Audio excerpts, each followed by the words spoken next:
وعلیکم ورحمۃ اللہ۔ میرے بھائی، آپ نے اس پوسٹ متعلق پوچھا، آزان اور روزے دار کا سحری کھانا۔ یہ حدیث ابو داود کتاب الصیام میں ہے، باب الرجل یسمع النداء والاناء ولا یدہ۔ روزے دار فجر کی اذان سنے اور برتن اس کے ہاتھ میں ہو۔ عن ابی ہریرہ رضی اللہ تعالی عنہ قال قال رسول اللہ صلی اللہ علیہ وسلم اذا سمع احدکم النداء والاناء ولا یدہ فلا یدعه حتی یقضی حاجتہ منہ۔ حدیث کا نمبر ہے ابو داود میں 2350 2350۔ اس روایت کے متعلق علامہ محمد ناصر الدین البانی اور علامہ محمد زبیر علی زئی رحمہم اللہ تعالی فرماتے ہیں کہ روایت حسن ہے۔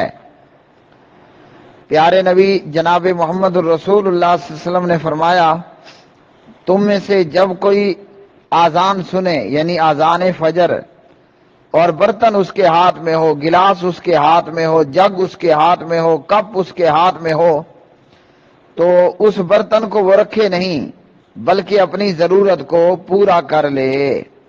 مطلب روزے دار نے پانی کا کپ گلاس اپنے ہاتھ میں لیا ہے اور ادھر سے اذان فجر شروع ہو جاتی ہے، تو وہ پانی جو پینا چاہتا ہے وہ پی لے، لقمہ جو کھانا چاہتا ہے کھا لے۔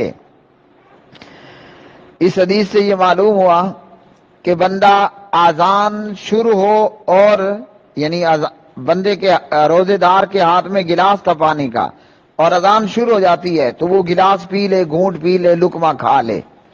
سحری کا وقت تنگ ہو رہا ہو اور اذان فجر اپنے وقت صبح پر شروع ہو جائے، یعنی طلوع فجر کے ساتھ ہی شروع ہو جائے، تو روزے دار کو اجازت ہے کہ وہ پانی پی لے، لقمہ کھا لے، لیکن کھاتے اور پیتے رہنا یہ درست نہیں ہے۔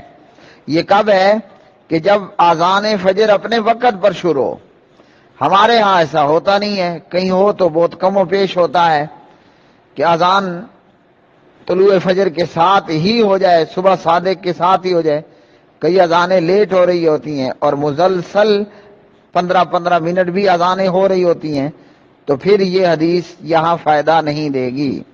ہاں، حرمین میں نے یہ ضرور دیکھا، مثال کے طور پر مطاف میں بیٹھے میں نے دیکھا، گھڑیال پر اوپر کلاک ٹاور پر موجود کلاک پر میری نظر، اور جیسے ہی جناب زوال کا وقت ختم ہوتا ہے فوراً سے ہی مسجد حرام کا مؤذن اللہ اکبر کی صدا لگا دیتا ہے۔